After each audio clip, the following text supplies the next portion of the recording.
তিস্তা রক্ষায় নদী তীরে ৪৮ ঘন্টা অবস্থান কর্মসূচি পালন করবে বিএনপি। আজ ও কাল তিস্তা পারের ১৩০ কিলোমিটার এলাকা জুড়ে লাখো মানুষ এই অবস্থান কর্মসূচিতে অংশ নেবে। এ বিষয়ে আরো জানাতে রংপুর থেকে যোগ দিয়েছেন সহকর্মী নজরুল ইসলাম। নজরুল, তিস্তা রক্ষায় নদী তীরে ৪৮ ঘন্টার অবস্থান কর্মসূচিতে আজ কি কি কার্যক্রম রয়েছে? অবস্থান কর্মসূচির প্রস্তুতির কি অবস্থা দেখছেন এখন পর্যন্ত? হ্যাঁ, মূলত আপনি নিশ্চয়ই জানেন যে ৪৮ ঘন্টার যে কর্মসূচি পালন করছেন বিএনপি। আপনি জানেন যে গত কয়েকদিন ধরে কিন্তু এই মাইকিং সহ আরম্ভ করে বিভিন্ন ধরনের কিন্তু স্লোগান দিয়ে পোস্টার ব্যানারে বিভিন্ন জায়গায় কিন্তু অর্থাৎ তারা টাঙ্গিয়ে দিয়েছে। তাদের কর্মসূচিটা হচ্ছে আমি যদি একটু দেখাই যে এইভাবেই কিন্তু বিভিন্ন জায়গায় অর্থাৎ ১১টি পয়েন্টে তারা অবস্থান নিয়েছেন এবং সেখানে কিন্তু তারা সমাবেশ করবেন। এই সমাবেশে কিন্তু মির্জা ফখরুল ইসলাম আলমগীর এবং শামসুজ্জামান দুদু কিন্তু এখানে সমাবেশে অংশগ্রহণ করবেন।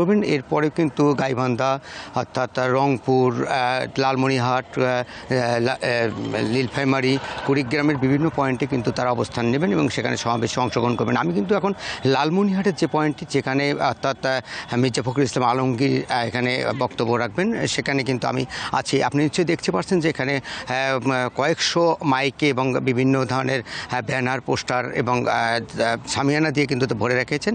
এটি কিন্তু ১১টার পর থেকে কিন্তু শুরু হওয়ার কথা এবং ২টার দিকে মির্জা ফখরুল ইসলাম আলমগীর কিন্তু এই মঞ্চে বক্তব্য দেওয়ার কথা রয়েছে, সেটি কিন্তু আমরা দেখছি। এবং গত কয়েকদিন ধরে বিভিন্ন জেলায় উপজেলায় কিন্তু মাইকিং করা হচ্ছে যে তিস্তা বাঁচাও বাহে একটি স্লোগান দিয়ে তারা এই অর্থাৎ এই মহাপরিকল্পনা বাস্তবায়নের দাবিতে তারা কিন্তু আন্দোলন করছেন। এটি কিন্তু প্রায় ২ যুগ ধরে কিন্তু এই আন্দোলন করছেন এখানকার মানুষ যারা আছেন, সাধারণ মানুষ। তাদের দাবিটা হচ্ছে পানি নির্যাস হিসা এবং ভারতের সাথে যে চুক্তি অর্থাৎ তিস্তা চুক্তি নিয়ে সেটি কিন্তু করার জন্য এই দাবি করছেন। এবং এর আগে আপনি জানেন যে গত ৯ তারিখে ২ জন উপদেষ্টা কিন্তু একই জায়গায় কিন্তু তারা কিন্তু এই সমাবেশ করে গেছেন। তারা বলছেন যে এই তিস্তা বাস্তবায়ন করার জন্য তাদের যা যা পরিকল্পনা আছে সেটি তারা করবেন। তার এখন যারা করছেন অর্থাৎ বিএনপি সহ বিভিন্ন অঙ্গ সংগঠন এবং বিভিন্ন সমন্বয়ক, ছাত্র সমন্বয়ক, বিভিন্ন অর্থাৎ সংগঠনের লোকজন কিন্তু তারা করছেন। আজকে এই ১১টা পয়েন্টে বিএনপির লোকজন যারা আছেন তারা বলছেন এবং বিভিন্ন এলাকাবাসী বলছেন যে প্রায় লাখো মানুষ কিন্তু সমাবেশে অনুষ্ঠিত হবে, আসবেন এবং বিভিন্ন জায়গাতে তারা বিভিন্নভাবে কিন্তু অর্থাৎ স্লোগান দিয়ে কিন্তু সেখানে আসবেন। জাগো ভাই তিস্তা বাঁচাও এই স্লোগানে কিন্তু মুখরিত হয়েছে রংপুরে বিভিন্ন জায়গাতে। আমরা কয়েকদিন ধরেই কিন্তু দেখছি বিভিন্ন আনাচে কানাচে কিন্তু বিভিন্নভাবে কিন্তু তারা অর্থাৎ মানুষের কাছে যাচ্ছেন। তারা বলছেন যে আন্দোলনে অংশগ্রহণ করতে হবে। এখানে আমরা একটা বিষয় কিন্তু সবসময় লক্ষ্য করেছি যে এই তিস্তা নিয়ে কিন্তু মানুষের বিভিন্নভাবে কিন্তু অনেক ধরনের তাদের যে পরিকল্পনা রয়েছে সেটি কিন্তু তারা বাস্তবায়ন করতে পারছেন না। আপনি জানেন যে শুকনো মৌসুমে কিন্তু শুধু এই জায়গাতে ধুধু বালুর চর হয়ে থাকে এবং যখনই পানি আসে ওই সময় কিন্তু আমরা দেখেছি বিভিন্ন জায়গাতে কিন্তু পানি ভরে মানুষের কিন্তু ক্ষয়ক্ষতি হয়, মানুষ ভোগান্তি হয়, দুর্ভোগে পড়তে হয়। এই দুর্ভোগের মূল উৎসটা হচ্ছে, মূল কারণটা হচ্ছে যে তিস্তা নদীর যে শাসন এটি কিন্তু কখনো করা হচ্ছে না।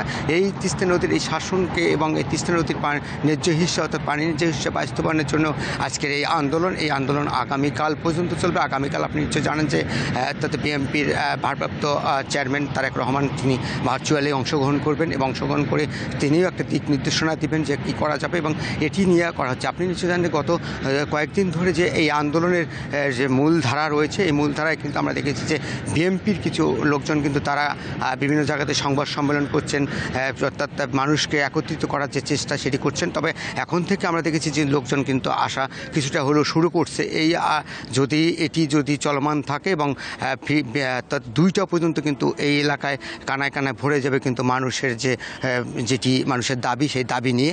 তবে এখানকার লোকজনের সঙ্গে আমরা কথা বলেছি, তারা যেমন জানিয়েছেন যে এই তিস্তা মহাপরিকল্পনা বাস্তবায়ন না হওয়া পর্যন্ত তারা এই আন্দোলন চালিয়ে যাবেন এবং তারা এই মাঠে থাকবেন।